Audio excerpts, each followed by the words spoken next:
Welcome to Success Story. I'm your host, Scott Clary. The Success Story podcast is part of the HubSpot podcast network. HubSpot has been a huge supporter of the show. They have so many tools that can help your business. The one that I want to just mention today, so you go check it out, is their new AI chatbot. It's called Campaign Assistant.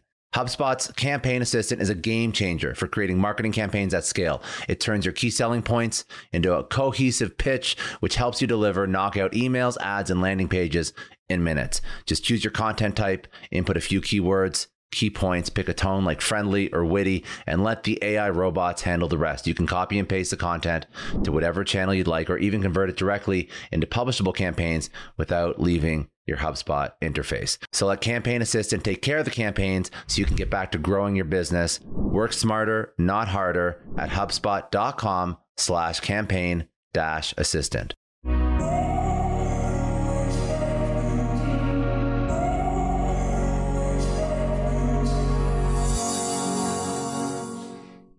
Where did I come from? Well, I had an interesting upbringing in that I got to see all three income classes by an early age. My dad was a really smart engineer, a very, very, brilliant guy, read a lot of books, really intelligent, but he had a lot of trauma in his life and that he never healed from. And as a result of that, he got addicted to drugs, and my middle class environment was ripped away from me when I was about 13 years old. I got caught up in gangs. I would do anything to basically survive on the streets.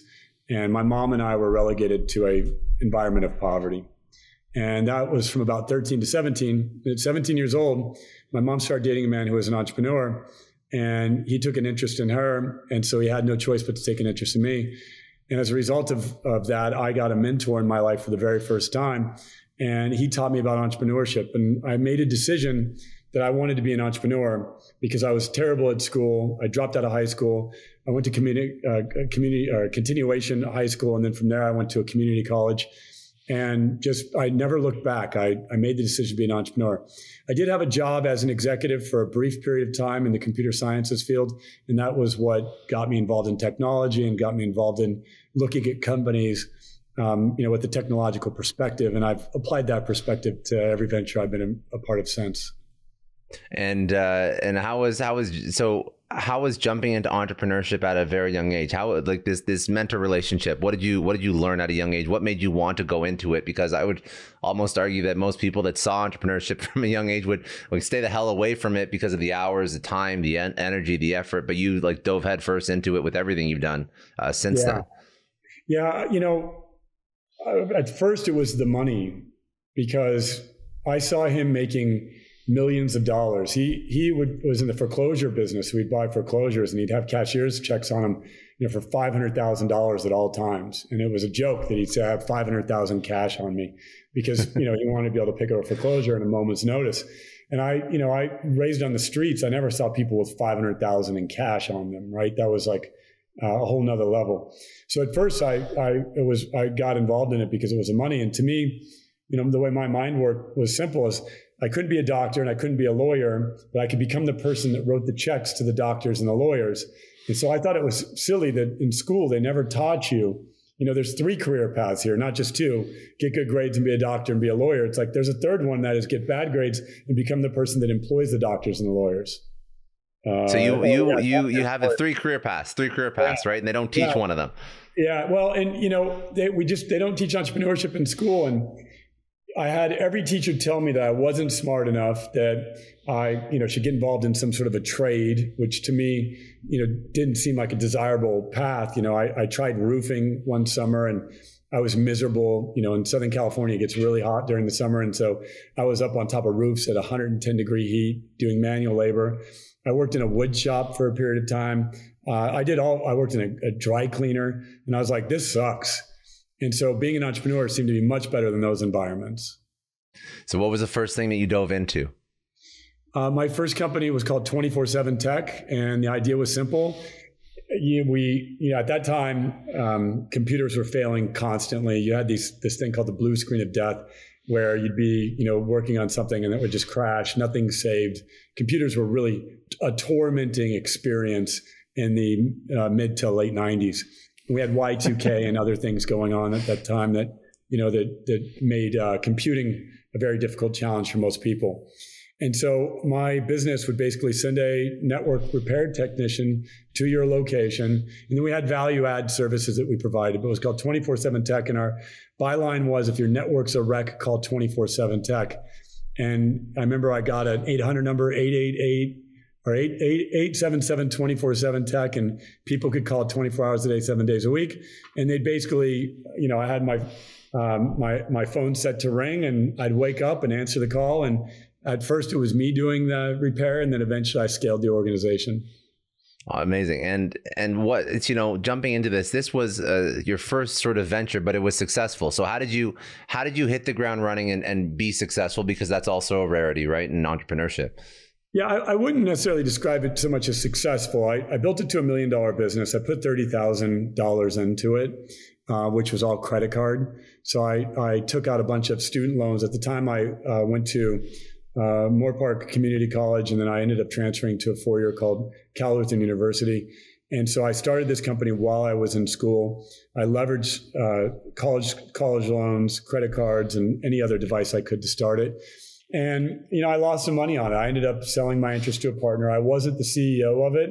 I took it was my idea. I ran the entire thing, but I had someone else be the CEO because I was told I wasn't ready for that. And I had some insecurities around my age. I was only 19 or 20 at the time. And, I was uncomfortable with having someone else as a CEO, and I was doing all the work. So I actually went to go raise venture capital. And the person that I had that was the CEO, he and I did not see eye to eye in creating a scalable business that had venture capital. And I was mesmerized by the .com, the first .com wave, the Netscapes, and all of these companies going IPO. I wanted a venture funded technology company, and I wanted to one day, go IPO myself. So he and I didn't see eye to eye, and a venture capitalist told me that my business idea wasn't scalable. And I remember that crushed me because I didn't know what that meant. I thought I could scale anything because I had, a tremendous amount of belief in myself. And after I talked to my colleague or my co-founder, I decided to part ways and pursue a scalable path from that point forward. And then what was, okay, so then, and do you agree with that assessment? Yeah. Like, is hindsight's 100% correct? Yeah? Yeah, okay. Well, it was a labor-intensive business, and I was a 19-year-old kid that I wasn't like the leader of all leaders and the ability to command and lead labor, right? By any means at that time. I still had a lot, and I'm still developing myself as a leader to this day. So, in no shape or form was I ready to lead the masses at that time like I thought I was. I guess when you're young, you always feel like you can conquer the world, but unfortunately, many people are very humbled when they really try and build something. It's not easy. So okay, so what did you go into next? Because I know that you've done several things over your career, so we can stick to the largest ones. So the next one was a company called Sky Pipeline, and that was at that time. Broadband wireless wasn't ubiquitous as of yet. So a lot of people had challenges getting high-speed internet connections. And I acquired a company for $15,000 out of Santa Barbara, and I started building a wireless infrastructure. And we were one of the early pioneers in broadband wireless infrastructure and built a network starting in Santa Barbara, but then eventually we scaled the network all over the state of California and ended up exiting that company in a $25 million transaction to a publicly traded company called COVID. How did you find a company for $15,000? Yeah. Where did you find that? There was a ISP that was purchasing another ISP, and a hobby project of that ISP was this wireless thing that pretty much sucked and didn't work. And so the ISP that was acquiring it sold me this, it was like 4 or 5 customers. There was a T1 line and like an access point, and they wanted to, the high-end subscribers, the T1 and DSL. And so they basically let me take over this piece of it that was a hobby of the founder of the ISP being acquired. So I grabbed the founder of the ISP being acquired, who was a very engineering-centric individual. I heard his vision out. I put $15,000 of cash in, and then over time, or shortly thereof, I raised about $3 million by basically just meeting anybody I possibly could and telling them I had a scalable venture fundable idea, and ended up raising You got all some money. the terminology from the first time you got shut down. Yeah, I did. And you know what happened was one day I was at Sky Pipeline, and it was late at night, and this is why I believe in faith. It was late at night. I was working. It was just me and an installer at the time. The phone rang, and it was a guy inquiring about internet service for his ranch in the San Ynez Valley, which is a very high-end area. And I asked him, whose ranch was it? It was a technician. And he says, well, it's for an individual who's a very prominent venture capitalist. And I said, I won't bring him the service because I don't have coverage in the area. But if he meets me, maybe I will. And so I basically twisted this guy's arm into a meeting with me. And when I did, at the end of the meeting, he said he'd invest in the company, and he offered me $1 million at the end of a lunch. And then from there, I started expanding. Amazing, man. Okay. So that was your first truly successful exit. Like that's considerable. Okay. Gotcha. Yeah. It was, I didn't make as much money as a venture capitalist did. I learned, when people talk about success, it was an extreme success because I learned a lot, in that venture. And I applied that learning to my next endeavors and my next endeavors. And there's been success in every single piece of everything that I've done because I've just learned a ton from each experience. No, I agree. I think that's kind of the main lesson in it. Even if it doesn't go as well as you'd like you're not making as much money as a VC. Okay, that sucks. But those lessons compound over time, right? Oh yeah, for sure. And that's the approach that I have to business, is that, we're going to experiment and learn and experiment and learn. And my business career over the past 25 years, it's just been a lot of experimentation, a lot of learning. And I've come out, net positive in terms of the capital that I've been able to retain through the process. And I'm continuing to deploy that capital into new experiments, and I'll continue to do so in perpetuity, or for as long as I live. Good. So after that, I guess, what other, so that was your tech exit, kind of a tech exit. It was like a telco exit, but still that was pretty close to tech. What comes next? I started a software business. It was a social networking enterprise called Path Connect. And at that time, there was no monetization for that. But the idea was, I would connect people's paths that had goals with mentors. So if you set a goal, I'd connect you to a mentor. I invested a significant sum into that. Basically, all the money that I made by the exit of Sky Pipeline, I either blew or invested into this next venture. And I had no path of monetization. And I ended up rolling that business into my acquisition of ViSalus, because what I brought to the table with the partners of ViSalus was a technology background, a vision for how network marketing and direct selling would change. And then they brought some core experience in the direct selling and network marketing space. And so together we combined forces, and that became the ViSalus venture, which was the most successful venture that I've been a part of. And going into ViSalus, give me an idea of the landscape. So how did you enter? Why did you enter? Why did you choose to go down that route? What was your general feel of the company? Where did you want to take it? Because that's also very different than all your previous ventures too. Like a complete 180. Totally pivoted from tech, definitely. So where was your head at? Yeah, there's a couple of things that were interesting to me. Is one, in technology, for me to acquire a $100 a month customer in broadband and wireless, I had to deploy a lot of capital and build a lot of infrastructure. In the nutritional supplementation space, I didn't have to deploy really any capital. I just had to have inventory to be able to provide for that capital. So whereas in broadband, I might be 15 months plus on return on investment. And nutrition, I was actually positive because they gave me the money first and then I shipped them inventory.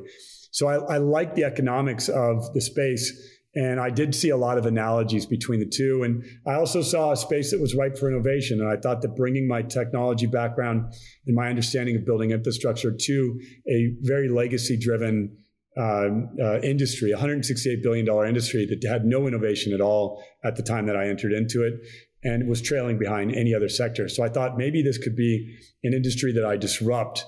That was the primary reason why I got involved in it, was purely out of the desire to disrupt it through technology.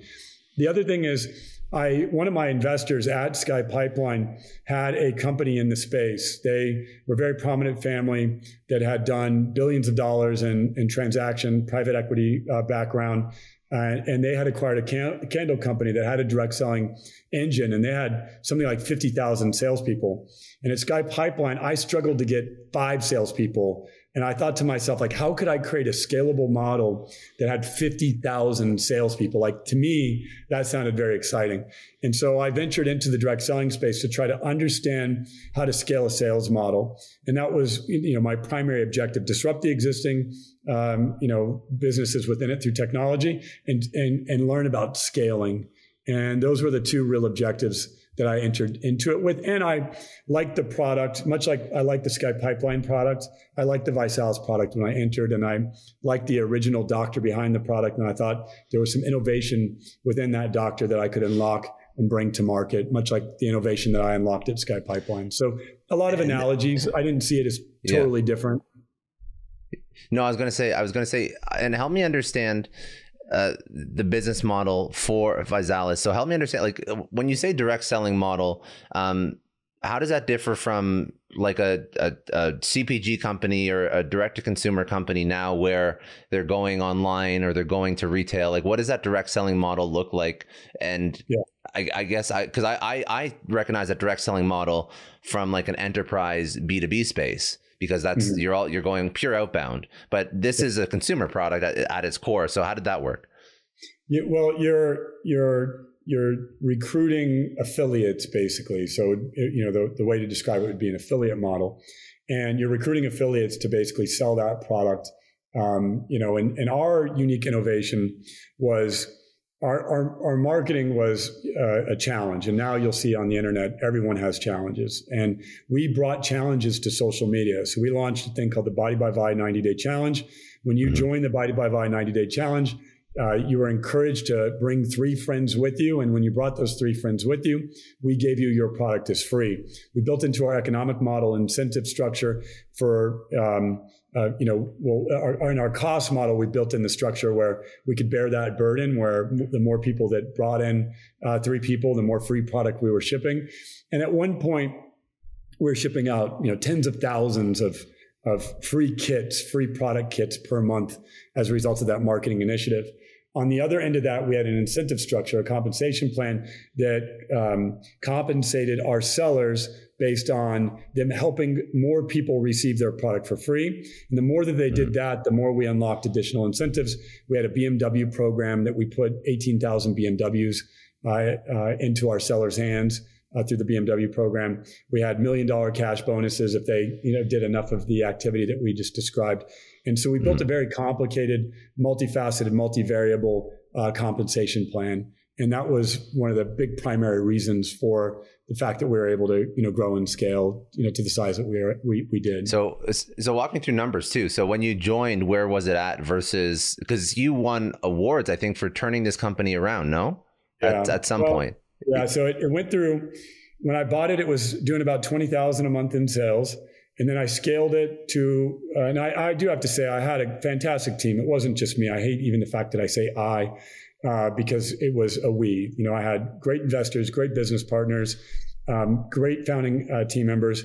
And my primary role was handling the finance, raising the funds, providing the strategic direction, and organizing, the operation of the team. But there were some great contributors along the way. But, for the sake of explaining how it went, bought it at 25,000, built and scaled it.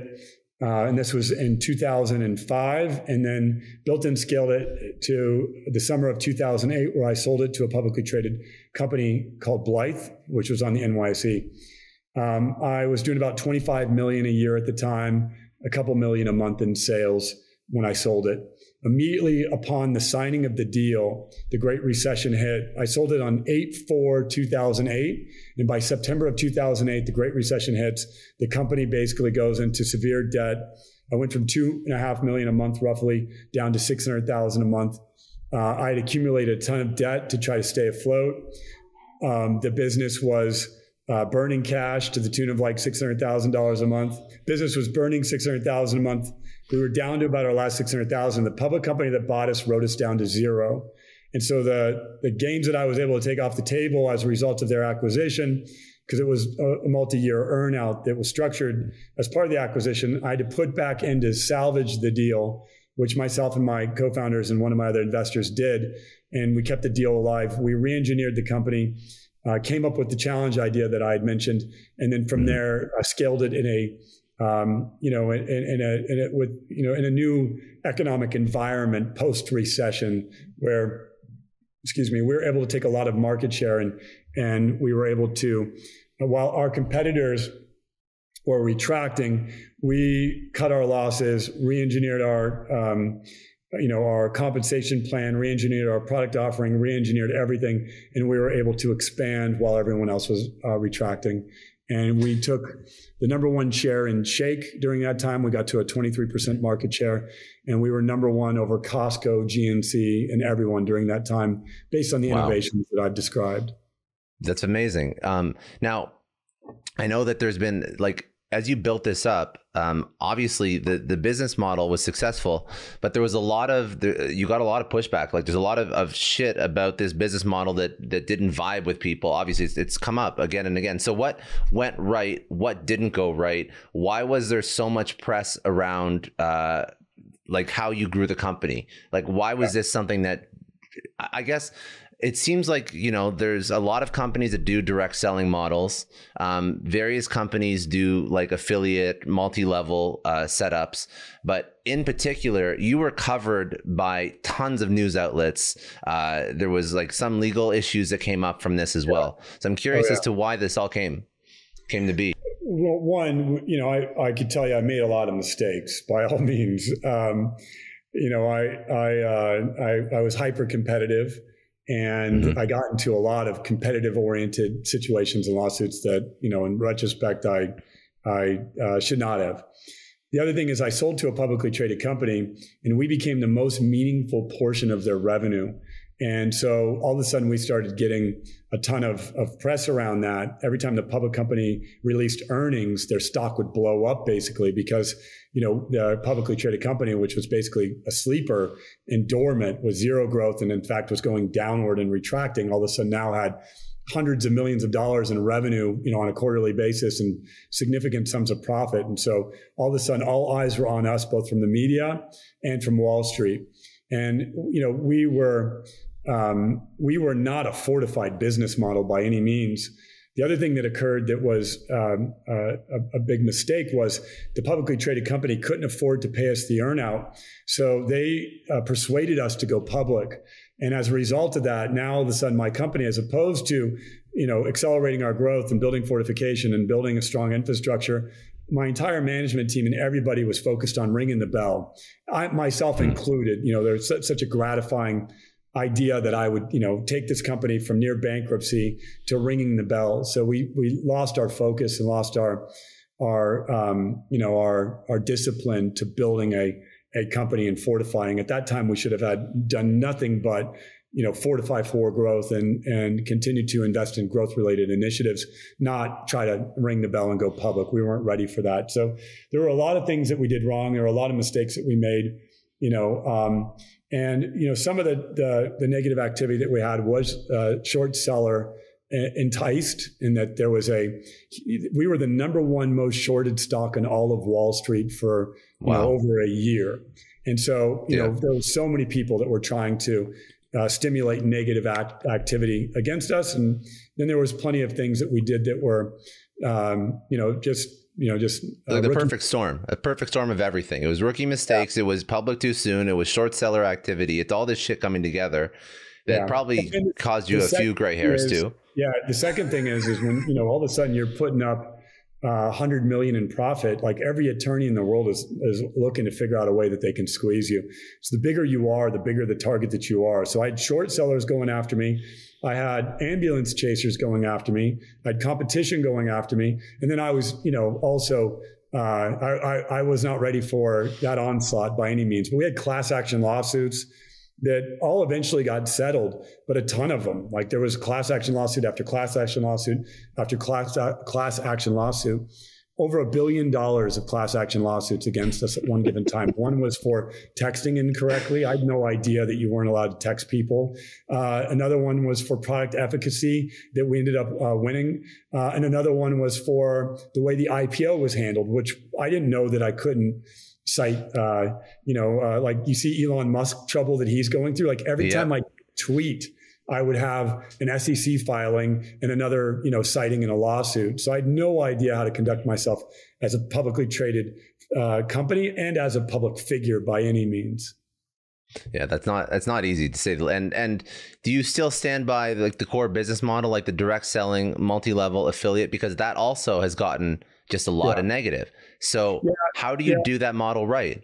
Yeah, you can. So I will tell you, you can very much do that model right. And there is a lot of good that comes from that model. But you have to be very careful because compensation drives behavior. And as you know, human behavior is very hard to calculate. And so you might very well be creating, great ideas and great incentives and so forth that create behaviors that aren't in alignment with your personal values and brand.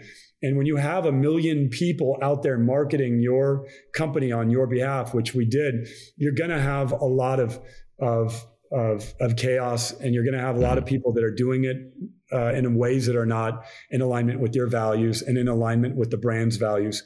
And so you have to have a strong compliance. You have to have strong policing of this. You have to be very rigid and tight. And it's a very difficult environment to do correctly. It's highly competitive.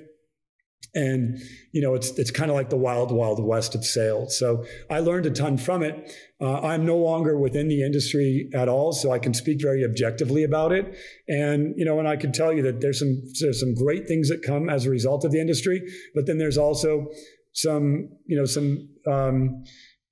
chaos that's a result of it as well. If you're not correct, if you're not disciplined, and you're not forward thinking enough to understand the various things that could come your way. Some of these companies do create, vehicles, marketing campaigns, messages, sales systems, and compensation systems that are not great for the consumer. A quick break from this podcast to recommend another podcast that you have to check out. It's called The Product Boss. It's hosted by Jacqueline and Mina. It's part of the HubSpot podcast network. If you have a physical product, this podcast is hyper tailored to you. It's going to help you take your business to the next level. In a recent episode, for example, they spoke about the power of TikTok for product businesses and how to use it to drive sales. And as somebody who is a little new to TikTok, I really learned some great tips for creating content that actually converts viewers into customers. They have a workshop style format that makes it really easy to follow along to take your business to the next level. So if you sell physical products, subscribe to The Product Boss wherever you get your podcast to unlock social media, marketing, and business strategies that create your dream business and then your dream life. How do you, as advice to young entrepreneurs, how do you manage and how do you deal with that chaos if you're successful, which is when all the chaos happens, right? Yeah. What advice would you give somebody? One, don't escape to drugs and alcohol. That's a lesson. It happens probably a lot. Yeah. If you can imagine, I had 1 million people selling for me, of which I had about 10,000 full-time people selling. So although I only had 580 full-time team members, I had about 10,000 full-time field members. And, and that was a lot of responsibility, and it all happened within 24 months. So I went from leading a company of about 70 people in total, actually less, about 20 people in total, to leading a company of about 10,000 people in total in less than 24 months. So I grew too fast. I didn't have a grounded foundation. I was doing everything for external validation. I was chasing the next payday, the next award, the next best-selling book, all external things, status seeking, payday seeking.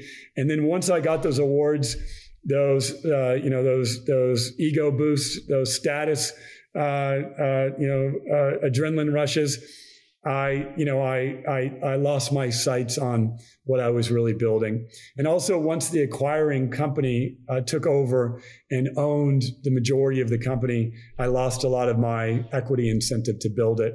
And so it is a story where, a lot of people did do very well from it. Investors made a lot of money, and, I certainly did very well from it. But, in retrospect, it was not nearly as successful as it could have been. And, I had a business doing 100 million a year in sales. I'm sorry, 100 million a year in profits. And that business no longer exists. So, That's insane. I would say that it's, it was a success for me personally, but, I learned a lot, and I'm certainly not doing a lot of the same things I was doing back then in my present form as an entrepreneur. And you sold that in 2012. And then what did you do? What did you do after? You decompressed for a couple of years. Like now we're talking in 2022. Yeah, I increased my compression. I added more. First time I'd ever had a significant wealth, tens of millions of dollars in my bank account. I had my own private jet as part of the deal to sell the business. They had to buy me a plane. I had, assistants and, some notoriety, and it got to my head. And so I, traveled the world, and I continued on, as more of a figurehead, I would say. I was involved operationally, of course, but I wasn't as emotionally involved as I was on the way up. Once I got to this top of the mountain, I spent more time contemplating spending the money than I did making it. Mm-hmm. So that was from 2012. Also, at the time, I was facing some personal. I was going to say, how'd you handle that? Like, how'd you handle the money? How'd you handle this ride? Like, were you okay? Like, coming out of this, like, was it psychologically? I think you're going to speak to it in a second. But how did that impact you? Well, there's two other things that were going on that were very challenging. And that is, one, I had a young son with autism, and that broke my heart tremendously to see him in constant pain and suffering, and to not know how to handle that as a new father. I also had a mother that had fallen down a flight of stairs and was in a coma for 2 years. After she woke up from the coma, it was just after I sold the business. She was severely handicapped for the rest of her life. And so there was a tremendous amount of family pressure on me, as well as business pressure, all at one time. And it was a pressure cooker. I didn't understand it at the time. I now have, some clarity. I did end up decompressing. I decided to step down in 2016 from my role at ViSalus.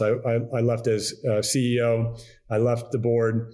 I walked away from my venture fund that was a $20 million venture fund and cashed out there. And I walked away from boards and other private investments. And I went to basically zero, no business activity, did nothing for a period of 2 years, and just deeply went on a healing journey. My mother passed away during that time. And I wanted to be with her, and I didn't want to be distracted from my final days with her. And I knew that there was a lot of healing that needed to be done post her transition. And so I spent 2 years doing that. So I wouldn't tell you I did it correctly at all. In fact, I love mentoring entrepreneurs now because, the perspective that I have is really filled with experience that didn't work out for me. And so I can advise entrepreneurs through acquisitions and through venture funding and through public offerings and things like I do now, because I have had the experience of saying, like, these are some of the things you should be thinking about. None of my mentors ever really cared about how I was holding up. They just cared about me continuing to produce the gains and continuing to generate the returns. And so I like to mentor entrepreneurs in a way where I can help them really think more holistically about the actions that they're taking. No, it's smart. And I think that sometimes it takes somebody who has built a probably an almost $1 billion, don't know what the valuation is, but it was up there for sure. But a several $100 million company $792 million was the valuation, but we did $2 billion in sales. So I tell people I just had $2 billion roll through my hands in experimentation. So insane. All you're buying from me, if I'm mentoring you, is that I've had $2 billion worth of experience. Some of it's been very profitable, and I've had some miserable failures, like $25 million failures here and $50 million failures there, and ton of failures, right? So I could tell you, by way of my failures, on the other end of it, I now have a lot of wisdom that I'm privileged to be able to share with people. And what are you working on now? So what is, so you've written a book, obviously that was out I think a couple of years ago. You wrote a book, Rock Bottom. Yeah. Okay. Perfect. And now you're at AlterCall, correct? Yeah. So I've written a couple of books. Nothing to Lose, Everything to Gain, Rock Bottom to Rockstar. You can buy them wherever books are sold if you're interested, which talks about my entrepreneurial journey. But after I published Rock Bottom to Rockstar, I went to the greatest rock bottom that I'd ever had in the loss of my mother. And during that time, I was faced not only with the loss of my mother, but I went through a custody battle after, I did some things very abruptly, and I was in a very difficult condition, like the worst place that you can imagine. And I hit rock bottom in a way that I'd never imagined. It wasn't a financial rock bottom to the same way that I had experienced in the past. I'd done all right, and I'd made sure, well, more than all right. I'd had a great environment, great house. Basically, I'd set up an environment where I could do some deep healing work. And I did nothing but deeply heal for 2 years.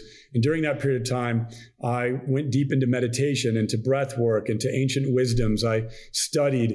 I made my full-time job healing me. Because of the way I was raised, the traumatic environment, the abusive father and mother, the gang environment, I'd never healed any of that stuff. I just channeled it into an insatiable appetite for success. And I had brought that success in, but then the more success that I brought, the emptier I was. And I was an empty cup when my mother passed away. And I wasn't happy with my life. I wasn't happy with my friendships. I wasn't happy with anything. And so I went and rebuilt myself basically brick by brick during that time. And as I continued to build and build, people would reach out to me for help, and I would mentor people. And I started to envision creating a mentoring organization and being able to help entrepreneurs that are suffering from burnout, that are stressed out, that aren't making and maximizing the impact, that aren't as productive as they could be or as impactful as they could be, that I'd be able to provide them the tools that I was learning to be able to maximize their impact and maximize their productivity. And so I've been building systems, hiring team members, and scaling that enterprise, which is called AlterCall, now for the past 2 years after I emerged, from the depths of the suffering that I had been experiencing. And that time when your mom passed, was that the point when you realized it? Was that the first thing that was it just hit you? Like this is like nothing in my life I'm actually content with, even after reaching these upper echelons of success and having all this success in my life. That's the moment. So what you're trying to do now is you're trying to help people so that they don't have this breaking point at some point in their life. Yeah. Well, a little bit of like introspection and self-awareness, I guess, is what you're focused on. Yeah. Well, okay. The part that my awakening is the best way to describe it occurred when my mom passed away, and the people that I had surrounded myself with did not have the love and empathy that I needed at the time. Now, that's my own fault. I surrounded myself with people that weren't loving and empathetic people, but I all of a sudden needed a lot of it, and it wasn't there. And so I went into a stage of isolation where I would not speak to anyone. I did a vow of silence for months. I reevaluated every aspect of my life, my friendships, my conduct, my way of being. And the thing that really hurt the most was I realized that I had taken time away that I could have had with her for, these relationships and this behavior. And I was sick to my stomach that I had traded, hangovers and late nights and partying and all this stuff. And I could have given that time to my mother, and I could have had more time and more of a connection with her. And so I was devastated at the reality that I had wasted precious time with her. And I was so mad at myself and so mad at my environment and so mad at everything that it was the best way to describe it was like a nuclear bomb went off and I set fire to my old identity.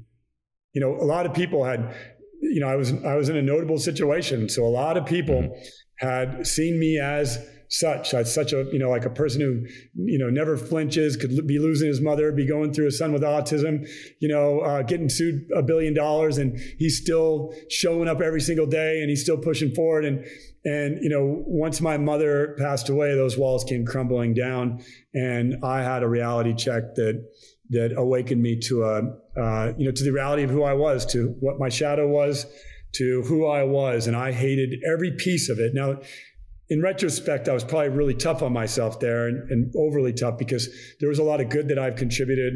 I've always been a very generous person, and I've helped a lot of people along the way. And, I've always been a very loving father and so forth. But at that particular time, I didn't love a single thing about me. And so I said to myself, I'm going to put 100% of my energy into rebuilding me. And I'm going to do so in such a way that no matter what happens, that I will know that I have built a better version of me when I come out of this against the odds that I was, facing at the time. How do you get entrepreneurs to take a look at themselves and understand everything that you started to understand way earlier on in the game?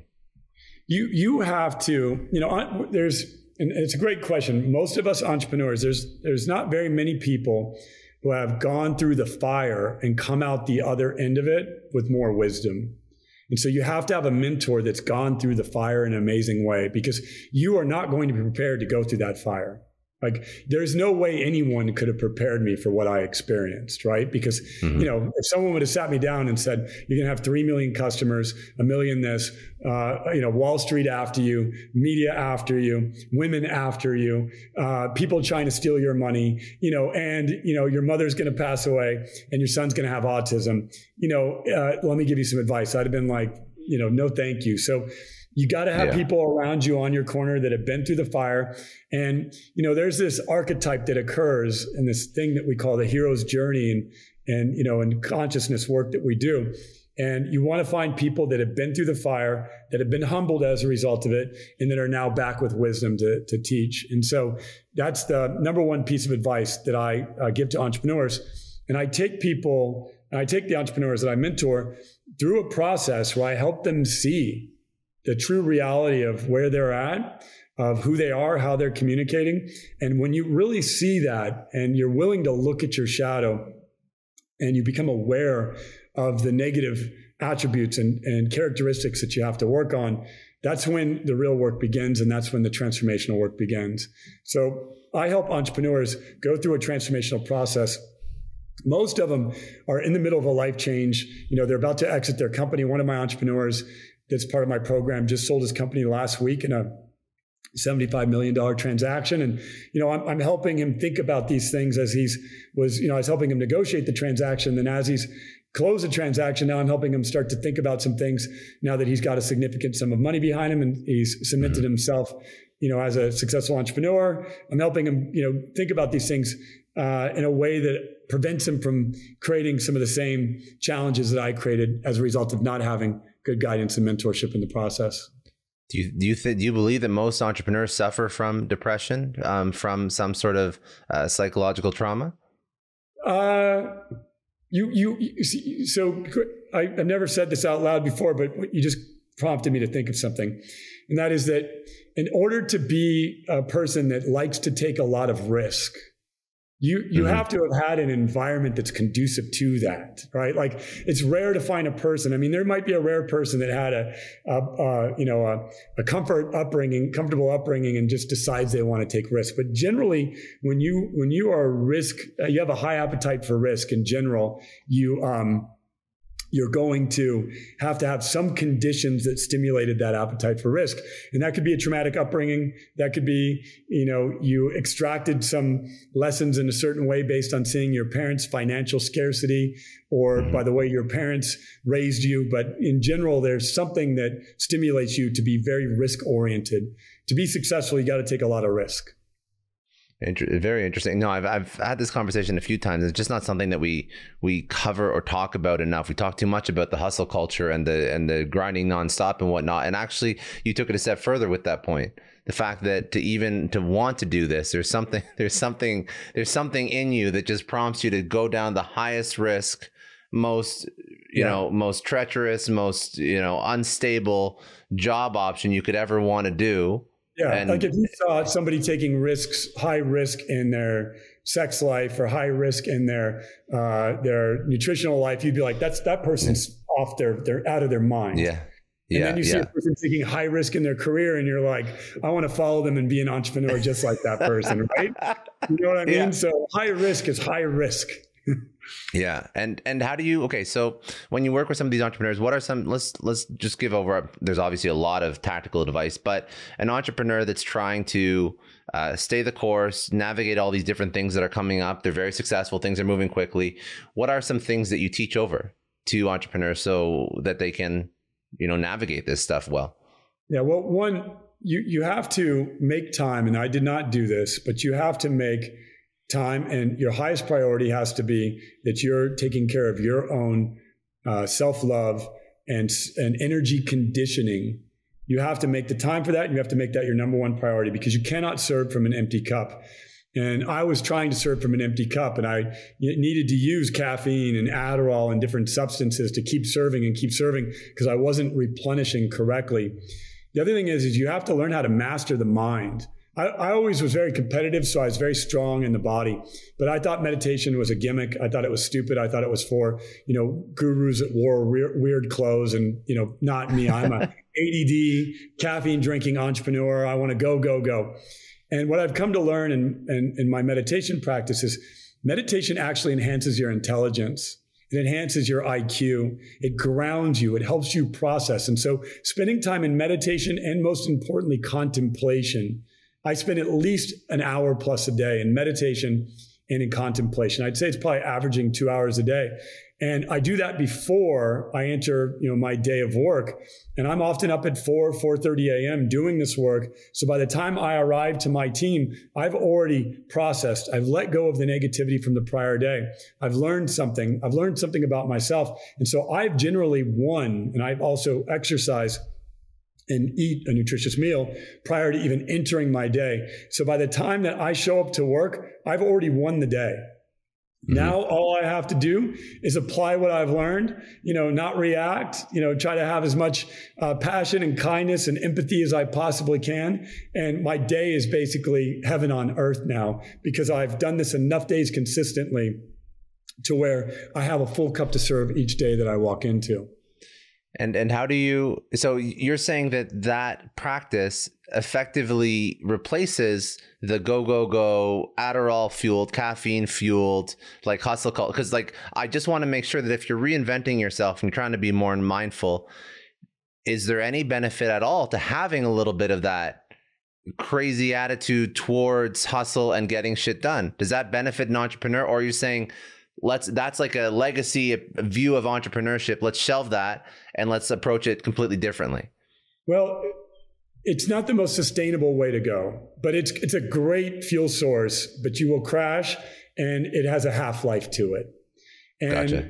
Many entrepreneurs that I know, we love that fuel source, and you're being fueled off of generally the negative. You're being fueled off the desire to impress people. You're being fueled off the desire to prove yourself. You're being fueled off a desire to, to have status, or you're being fueled off something, right? And that's the go, go, go. I'm not going to stop. And you'll hear a lot of gurus out there, modern day gurus. They'll talk about you have to be obsessed. You have to be obsessed, which, I understand that idea. And I have a fair amount of drive and ambition that is innate within me. And so I do understand that. But I would argue that the most sustainable fuel source is the fuel source of service and of contribution.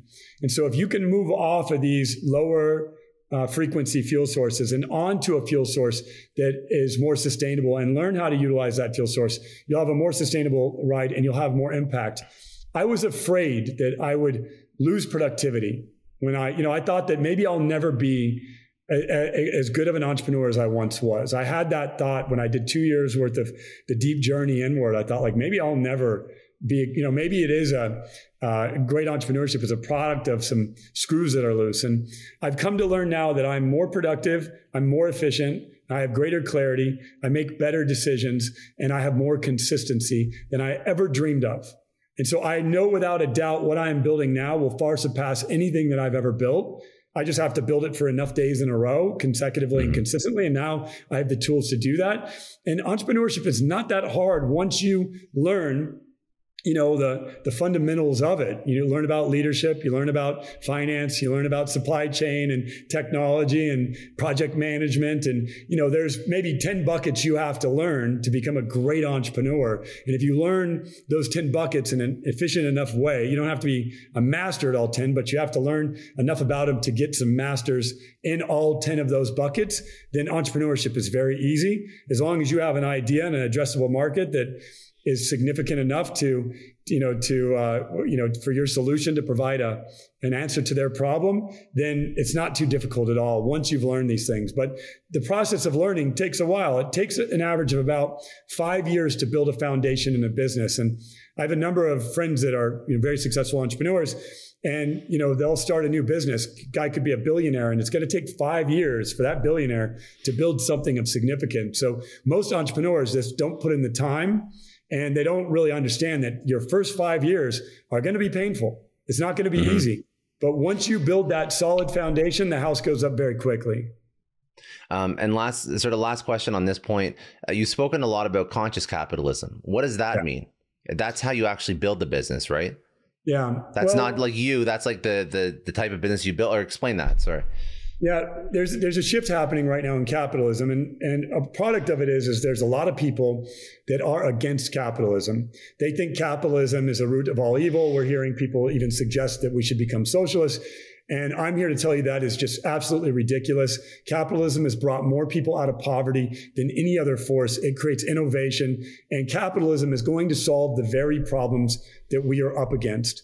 But there are two types of capitalism. There is conscious capitalism, and that's the people like ourselves that are building products that are making the world a better place, that are building entities that are conscious, that are meeting the needs of employees, that are treating their team members with respect and dignity, that are providing growth opportunities. Like, there's conscious capitalism, and then there's unconscious capitalism, and that's people that are doing things for the sake of power, doing things for the sake of greed, doing things for the sake of ego, or even manipulating governments and creating cronyism. And it's a form of capitalism basically that is not to the benefit of the people and to the benefit of the market. It's more to the benefit of the owners and to those who are in control or in power of it. And so we need to create a line in the ground, because capitalism is being attacked right now. And we need to say, on one side of the fence, we have conscious capitalists, and on the other side of the fence, we have unconscious capitalists. And the conscious capitalists need to create business models that are so much more effective and so much more profitable and create so much more value and retain so much better talent and cultivate and develop talent, for that matter, that the unconscious capitalists find their way either moving over to the other side of the fence or becoming extinct. So where I was seeking to disrupt the direct selling industry in my last life as an entrepreneur, I'm now seeking to disrupt capitalism and create conscious models and help other capitalists create conscious models and change capitalism as a result of these more effective and efficient conscious models. Amazing, man. When I want to ask some rapid fire just to close it out, but before I pivot, when it's all said and done, when you're old and or one day you're going to pass on, what do you want people to say about you, about the work that you've done? What impression do you want to leave on the world? I'm a great father, and I've got a great son, and that he's taken the wisdom that I've given him to the next level, and that I've spread a lot of light, and that my dream is, and the reason why I so love the idea of disrupting capitalism is I know that some of the beneficiaries of my work are going to be my competition and are going to be people that I'll never meet. And so I would like my legacy to be that Ryan had no idea of the impact that he made, because he just kept his head down making that impact every day of the week. Amazing. If people want to connect with you, all the socials, website, anywhere you want to send people, where should they go? Just go to AlterCall.com. It's AlterCall.com. Or you can catch me on Instagram, which is @RealRyanBlair on Instagram. And if you DM me, I'll be happy to have an exchange with you. Sounds good. Okay, perfect. And we'll put all that in the show notes too. Cool. Okay, a couple rapid fire questions. Biggest challenge you've overcome in your personal and professional life. What was it? How'd you overcome it? What'd you learn from it? Biggest challenge to overcome has been my ego. That's number one. I've been up against a lot of enemies, and the internal enemy that I had created and cultivated unintentionally was the biggest one. How did I overcome it? I did some deep work, and I started to really think about the ego, and started to really, after I got a lot of negative feedback and I saw a lot of negative patterns occurring, I said, I got to go do some work over here. Did I answer that question? Yeah, you did. You're good. You're good. I know you touched on that in detail before, so I'm not gonna keep going down and beating it to death. If you had to choose one person, obviously there's been many, but pick one person who's had a major impact on your life. Who was that person, and what did they teach you? My son. His struggles with autism, and now on the other end of it, he's healed, and he's just smart and resourceful, and he's a total negotiator. He out negotiates me all the time, and I'm pretty good at this. And I'm just amazed. Like there's the other day, he figured out a way to get some money out of my pocket, and I was like, wow, like I've got a negotiator on my hands. One day, I hope he solves world peace or some other big noble project with the negotiation skills that he's obtained thus far. And he's only 12. So my son is my greatest teacher and my best friend. I love that. A book or podcast or something that's impacted your life that you'd recommend people go check out? I'm a very spiritual person, so I turn to the Bible based on my faith and my upbringing. But I encourage people of all faiths, these ancient wisdoms that have been around for thousands of years, the reason why they're still around is because there is deep wisdom within it. And so I recommend go to the ancient books. Go think about the wisdom within these books and the stories that are still being told to this day, and try to extract, from those stories and those wisdoms. That's where I spend most of my time. But I read a ton of books, and I'll share with you one that I'm reading right now that's more practical, and that is Conscious Business by a guy named Fred Kaufman, who is a fantastic conscious business leader. And so I recommend his book to anyone that's interested. Amazing. If you could tell your 20-year-old self one thing, what would it be? Don't do drugs. Don't do alcohol. And I'd say if you don't do drugs and you don't do alcohol, you're going to make a lot better decisions in your life, and your life is going to be a lot happier. Pretty much that's it. Have you stopped drinking too? Completely? Yeah, I don't do anything. I quit drinking, going on 4 years, going on 4 years now. And, I live a very pure lifestyle now. Yeah, very good. Okay. And last question, what does success mean to you? Success is having the peace of mind. I'm quoting John Wooden here, who also was a very dear mentor to me. And I'll paraphrase it. Success is having the peace of mind of knowing that you did the best you could with what you have. And I'm still not successful by that measure, because I still have not done the best I can with what I have, because I know that I'm blessed to have so much. So every single day, that definition has me seeking to make improvements and to continue to dial in, my mind, my body, and my soul, so that way I can be as productive and as generous in my role as I possibly can be.